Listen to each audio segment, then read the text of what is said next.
नमस्कार, आप देख रहे हैं ब्रेकिंग बिहार। इन दिनों बाबा साहब अम्बेडकर को लेकर के बीजेपी ने राजनीतिक पारा गर्म कर दिया है बिहार का। जिस प्रकार से लालू प्रसाद यादव के जन्मदिन के दिन जो तस्वीरें सामने आई कि बाबा साहब के फोटो को जिस प्रकार से कार्यकर्ता दे रहे हैं और लालू प्रसाद यादव कुर्सी पर पैर रखे हुए, इसे सीधे बाबा साहब के अपमान से जोड़ दिया है एनडीए ने।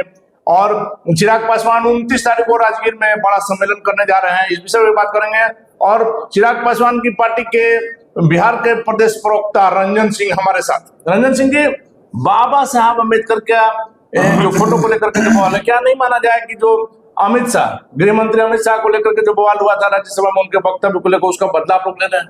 देखिए, बाबा साहब भीमराव अम्बेडकर जी के विचारों पर हम लोग सिर्फ चलते ही नहीं हैं बल्कि उनका सम्मान भी करते रहे। हमारी पार्टी और हमारी गठबंधन, हम लोगों ने हमेशा सम्मान देने का काम किया है। दूसरी ओर अगर आप देखेंगे तो महागठबंधन के जो साथी हैं, हमारे आरजेडी के भी हैं, चाहे कांग्रेस के भी हैं, मैं ऐसी कई 2-3 घटना का जिक्र कर देता हूं। निश्चित रूप से ये बताया जाएगा कि बाबा साहब के जिंदा रहते और उनके दिवंगत होने के बाद उनके विचारधारा को रौंदने का काम इन्होंने किया है। जब बाबा साहब जिंदा थे, आपको पता है, देश के पहले न्याय मंत्री बने और क्या ऐसी परिस्थिति पैदा हुई जो न्याय मंत्री के पद से उनको इस्तीफा देकर फिर चुनाव लड़ना पड़ा। और चुनाव उनके खिलाफ जो लड़ा वो कांग्रेस के सिंबल पे लड़ा। कांग्रेस के कैबिनेट में से बाहर करके कांग्रेस के ही सिंबल पे अगर चुनाव लड़ा जाए तो सोचिए कितना बड़ा अपमान करने का काम किया उन्होंने। संविधान बाबा साहब ने बनाया, हमको और आपको अभिव्यक्ति की आजादी उसी संविधान के वजह से मिला है। आज जब इनको सत्ता में सरकार चलाने की बात आई तो ऐसा बताइए कि 25 जुलाई 1997 को आदरणीय राबड़ी देवी जी जब मुख्यमंत्री की शपथ ले रही थी तो बताइए वो किस सदन की मेंबर थी? विधानसभा का मेंबर थी या विधान परिषद का? ऐसा तो बराबर होता है। नहीं, आपको 6 महीने के अंदर नहीं तो फिर परिवारवाद का आरोप दूसरे पे नहीं लगाई। इससे बड़ा घोर परिवारवाद क्या हो सकता है? किसी कोई भी पार्टी परिवारवाद से छूटी नहीं। परिवारवाद को समझना पड़ेगा अनिल भाई। परिवारवाद वो होता है कि एक अयोग्य व्यक्ति को अपने कुर्सी पर स्थापित कर। आप ना अयोग कर रहे हैं, हो सकता है मेरे नजर में योग्य है। कैसे योग होगा जब संविधान कहता है कि मुख्यमंत्री का शपथ वो व्यक्ति ले सकता है जो या तो सदन में सदस्य हो और नहीं तो 6 महीने के अंदर सदस्यता प्रूफ आपको लेना है। जिस समय घरेलू महिला जो एक शपथ पत्र नहीं पढ़ पाती हो, जिसको राजनीति का एबीसी नहीं पता हो, उस महिला को अचानक आपके भ्रष्टाचार के आरोप में जेल जाने के बाद इस संविधान को रौंदने की बात ये हम थोड़े कर रहे हैं। लेकिन इसका विरोध किसी ने किया सर? पूरे विश्व में हुआ सर। उस समय मजाक का पात्र बना। पूरा विश्व में, पूरे देश सहित पूरे विश्व में मजाक का पात्र बना कि महज लालू प्रसाद यादव जी के पत्नी होने के अलावा क्या क्वालिफिकेशन थी उनकी। अगर उनकी पत्नी नहीं अगर होती तो विधायकों को उस समय भय और आतंक का माहौल था। आप पूछिए कि रांची के सर्किट हाउस में ले जाके सारे विधायकों को किस तरीके से रखा गया था। किसी को पैसा के लालच से, किसी को धमकी देकर, तो जो भी था ये संविधान को रौंदने का कहानी था। दूसरी घटना मैं बता देता हूं। आदरणीय राहुल गांधी जी जब महिला सशक्तिकरण पे मनमोहन सिंह जी ने बिल पास किया था, पूरे देश के सामने उन्होंने पत्रकारों के सामने ऑर्डिनेंस फाड़ के फेंका था। उस समय माननीय सांसद भी थे वो। आप जरा बताइए कि एक प्रधानमंत्री के द्वारा पारित किया हुआ ऑर्डिनेंस को फाड़ कर उन्हीं के मुख पर भेज देना, इसलिए उनको रबर स्टाम्प का प्रधानमंत्री लोग ने कहा। तो ये सब संविधान को रौंदने की कहानी मैं आपको ये बता रहा हूं कि तो ये लोग दलित के हिमायती नहीं रहे। दलित का इनको वोट चाहिए और कुर्सी से इनको नोट चाहिए। दलित का वोट और कुर्सी से नोट, आप वो अचूक संपत्ति के मालिक हो जाते हैं। आदरणीय तेजस्वी प्रसाद जी जन्म लेते और पति बन जाते हैं। ऐसा क्या कहानी है? क्यों ऐसा कौन सा बिजनेस है? ये बात तो है, ये ठीक है। लेकिन अंबेडकर साहब की अपमान की जो बात आप लोग इतना, जो लालू प्रसाद जी के जन्मदिन के दिन से जो ये बातें उठ रही है, तो वैसे देखा जाएगा तो अमित शाह जी ने भी तो कुछ नहीं कहा था, लेकिन उसको बवाल मचाया। मैं आपको बता रहा हूं, अंबेडकर जी हो, चाहे गांधी जी हो, चाहे सुभाष चंद्र बोस जी हो, ये लोग एक व्यक्ति नहीं है, ये हमारे हिंदुस्तान के विचारधारा है। निश्चित तो विचारधारा है, तो उस विचारधारा को आत्मसात करने वाले व्यक्ति ही उनका आदर कर रहा है ना। तो इन्होंने क्या आत्मसात किया है? मैं आपको बताया तो कि जितनी भी घटनाएं आप तो पीछे का देख लीजिए, ये कहाँ आत्मसात। तो माना जाए कि अम्बेडकर के अनुयायी आप ही लोग हैं, ये लोग खाली उनके नाम पर वोट ले रहे हैं? निश्चित तौर से 55 साल से ठग रहे हैं। 55 साल से ठग। चलिए, आपका 29 तारीख को, जहां तक हमारे जान 29 या 28 तारीख को राजगीर में आपका सम्मेलन जो 29 जून को है जी। एक हम लोग बहुजन भीम संकल्प समागम करने वाले हैं।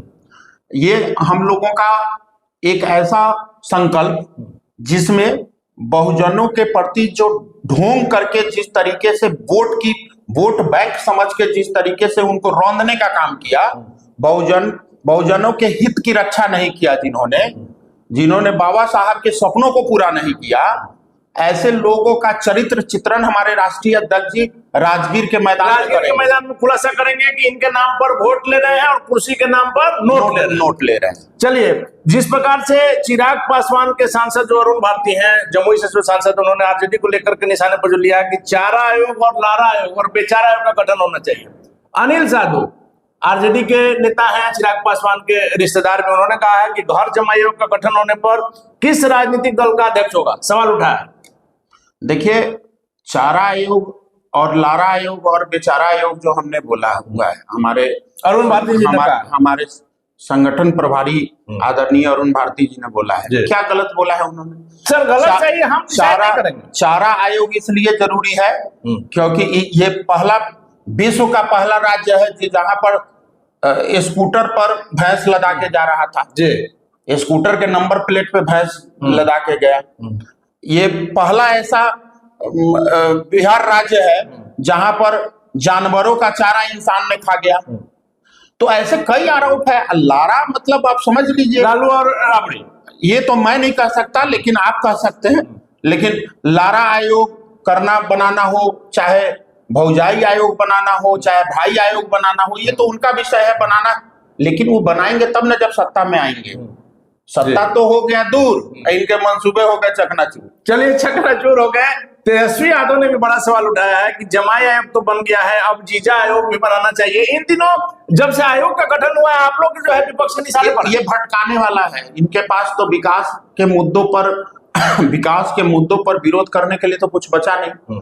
आदरणीय मोदी जी, हमारे नेता आदरणीय चिराग पासवान और नीतीश कुमार जी जो मुख्यमंत्री हैं मौजूदा, जो विकास पुरुष कहे जाते हैं, इनकी विकास की धारा इस तरीके से इस गति से बढ़ रही है कि इनको विकास पर तो बोलना है नहीं, तो इनको जीजा दमाद ये सब पर। लेकिन ये जब से आप लोगों ने आयोग का गठन करके जो बनाया है, अरे तो आयोग कौन है ये बता देना कि आयोग कौन है, डिबेट कर ले। आयोग हम नहीं कर सकते, लेकिन जो विपक्ष आवाज उठा रहा है, अब मेहरारू आयोग का भी गठन उनके जैसा करामात तो किसी ने नहीं किया ना, जो शपथ पत्र जो ना पढ़ पाता हो उसको मुख्यमंत्री बना दिया जी। ऐसा तो कोई अन्याय हो नहीं गया। जिस सायन कुणाल जी का बात ही लोग करते हैं, मैं कह रहा हूँ सायन कुणाल जी को अध्यक्ष होना चाहिए। उनका तो सदस्य बनाकर डिमोशन कर दिया गया है। मैं तो कह रहा हूँ अध्यक्ष बनना चाहिए था। उनके पिता ने जो समाज में जो योगदान दिया है उसको भुलाना। राम मंदिर से लेकर और सीता मंदिर तक आप देख लीजिए जिस तरीके का योगदान, आज भी सीता रसोई चल रहा है उन्हीं का। महावीर मंदिर क्या है जो उन्होंने काम किया, तो आप देख लीजिए, सब सारा देश जानता है उसको। उसको आयोग कैटेगरी में डाल देना। मैं आपको यही तो बताना चाह रहा हूं कि अगर किसी व्यक्ति का किसी क्रिकेटर का पुत्र अगर अच्छा क्रिकेट खेल रहा है तो उसकी प्रतिभा को इसलिए नहीं दबा देना चाहिए क्योंकि वो पूर्व क्रिकेटर का बेटा है। लेकिन एक और सवाल उठ रहा है, इसी से हम कह रहे हैं कि जब से ये हुआ है, आपने देखा अशोक चौधरी अपने आप जो है बैकफुट पा गए। आरएसएस आयोग यह तो कोई नहीं था, लेकिन अशोक चौधरी ने कहा कि आरएसएस, अरे राष्ट्रवाद का आयोग है हमारे पास। ये आरएसएस कोटा, मैं बोल रहा हूँ राष्ट्रवाद की बात है। जो हमको आरएसएस से मतलब नहीं है। हम लोग जनशक्ति पार्टी और हम लोग भारतीय जनता पार्टी, जनता दल यूनाइटेड, हमारे पांचों गठबंधन राष्ट्रवादी पार्टी है। हम लोग राष्ट्र में भरोसा रखते हैं। हम लोग देश को सर्वोपरि मानते हैं। देखिए, हम लोग देश को बेचकर कोई काम नहीं करते। अभी सर हमने कहा कि सायन कुणाल की बात ही नहीं करनी है, जो आचार्य किशोर कुणाल के पुत्र है उनको तो आपने सही कहा कि उनका तो डिमोशन है, उनको तो धार्मिक न्यास परिषद का अध्यक्ष बनाना चाहिए था। लेकिन जब से सवाल उठ रहा है, अशोक चौधरी ने यह क्यों कहा कि आरएसएस कोटा से बने? विपक्ष को तो आप ही लोग मौका दे रहे हैं। अब ऐसा है माननीय मंत्री जी ने क्यों बोला, क्या बोला, उस बात में मुझे नहीं जाना है। जी। मुझे इस बात में जाना है कि नियुक्ति सही है कि गलत है। लेकिन एक और सवाल इसी पर उठ रहा है सर कि अपने अशोक चौधरी जदयू कोटा से हैं, उनकी जो बेटी है शांभवी चौधरी आपके एलजेपीआर के कोटा से है, और सैन कुणाल जो है आरएसएस के कोटा तो से। एनडीए है ना सर, एनडीए हमारा एक परिवार है ना। अब अगर हमारे परिवार में अगर कौन कहाँ प्रतिनिधित्व कर रहा है, इस बात से महागठबंधन को क्यों पेट में दर्द है? नहीं, आप लोग जब सार्वजनिक जीवन जी रहे हैं तो सवाल तो उठेगा सर। नहीं, क्यों? हर आदमी का अपना विचारधारा है। हमारे माननीय सांसद शांभवी चौधरी युवा है, उनको आदरणीय चिराग पासवान जी के नेतृत्व में भरोसा है, उनके विजन में भरोसा है, बिहारी फर्स्ट में भरोसा है। तो ये तो असली लोकतंत्र है ना हमारी गठबंधन में। ये तो असली लोकतंत्र का गठबंधन का परिचायक है कि ऐसा कि हमारा इच्छा नहीं भी कर रहा है तब भी हम इस पार्टी के सदस्य है क्योंकि हम ये है। तो ये तो हमारे गठबंधन की खूबसूरती है सर। भूजा पार्टी के लोग जो है मुख्यमंत्री नीतीश कुमार के आरोप विपक्ष का है, तेजस्वी यादव का है कि नीतीश कुमार की जो कही जा रही है कि मानसिक स्थिति सही नहीं है, डिसीजन नहीं ले पा रहे हैं। भूजा पार्टी के लोग खुश है कि मुख्यमंत्री के इन स्वास्थ्य के कारणों से हम लोग को फायदा है, जिस प्रकार से दीपक कुमार की पत्नी को बनाया गया। नहीं, जो भूजा पार्टी ये लोग कह रहे हैं, चाहे जो कुछ कह रहे हैं, ये जितने भी तरह की बातें करते हैं ना नेता प्रतिपक्ष, इनके पास कहने के लिए कुछ है नहीं। आप देखिए, इनको तो ये भी नहीं पता कि एलओसी और पीओके में क्या फर्क है। जी। जब एलओसी पीओके में जिसको फर्क ना समझ में आया हो, वो बिहार जैसे राज्य का मुख्यमंत्री बनने का सपना देख रहा हो। लेकिन जिनको इनकम का स्पेलिंग नहीं मालूम कि ई से शुरू होता है कि आई से। लेकिन सर हमारे संविधान में लोकतंत्र में ऐसा तो नहीं लिखा हुआ है ना कि जिसको एबीसीडी का ज्ञान नहीं है वो मुख्यमंत्री नहीं। सर तो कम से कम ज्योग्राफिकल लोकेशन का भी ज्ञान होना चाहिए। ये तो चेंज करना होगा ना सर, कम से कम इतना योग्यता होना चाहिए। नहीं, वो योग्यता कोई डिग्री नहीं, स्कूल या कॉलेज में सर्टिफिकेट की जरूरत नहीं है, लेकिन व्यवहारिक ज्ञान आपको इतना होना चाहिए ना। आपको बिहार का चौहद्दी ही नहीं पता रहेगा मुख्यमंत्री कहाँ पता चलेगा। आप उत्तर प्रदेश में जाके शासन तो यही रहा है सर। तो ये तो समझना जनता सब जानती है सर। ये लोग 20 साल से अपना मंसूबा में कामयाब नहीं ना हो पाए जी। कितना बार उठा पटक किए, इधर से उधर किए, लेकिन कभी आज तक कामयाब। चलिए आखिरी सवाल है सर, चिराग पासवान और प्रशांत किशोर दोनों कई वर्षों से हम देख रहे हैं कि एक दूसरे के खिलाफ दोनों कोई बात नहीं करते हैं। इन दिनों जब से चिराग पासवान ने कह दिया है कि हम भी बिहार विधानसभा का चुनाव लड़ेंगे, प्रशांत किशोर जो हमला कर रहे हैं, खास करके अशोक चौधरी उनकी बेटी पर, आपकी पार्टी की सांसद है, क्या माना जाए कि चिराग और प्रशांत के बीच में कोई दूरी पड़ गई? मैं आपको बता दूं कि ये राजनीतिक विषय नहीं है, ये बिहार और बिहारियत को सोचने का विषय है। हर वो युवा जो बिहार के लिए अच्छा सोचेगा उसके साथ हमारे नेता है। आपने देखा होगा कि ये हमारे नेता के अंदर ही ये साहस है कि सरकार में रह के सरकार के गलत नीतियों का विरोध कर देते हैं, और विपक्ष भी अगर सही काम, सकारात्मक काम करता है तो उसका तारीफ करते हैं। कुछ मुद्दा जो है मैं आपको बेरोजगारी प्लान मैं आपको यही तो बता रहा हूं कि जो युवा बिहार और बिहारियत की बात करता है, जो गौरवशाली बिहार की पृष्ठभूमि लिखने की बात करता है, उनके वो साथ हैं। ना कि हमारा जीजा कैसे सेटल हो जाए, हमारा भाई कैसे सेटल हो जाए, भौजाई कैसे, बहन कैसे सेटल हो जाए। हम सिंगापुर से बुला के बहन को चुनाव लड़वाए, बहन हार जाए, फिर सिंगापुर चल जाए, फिर दोबारा आए।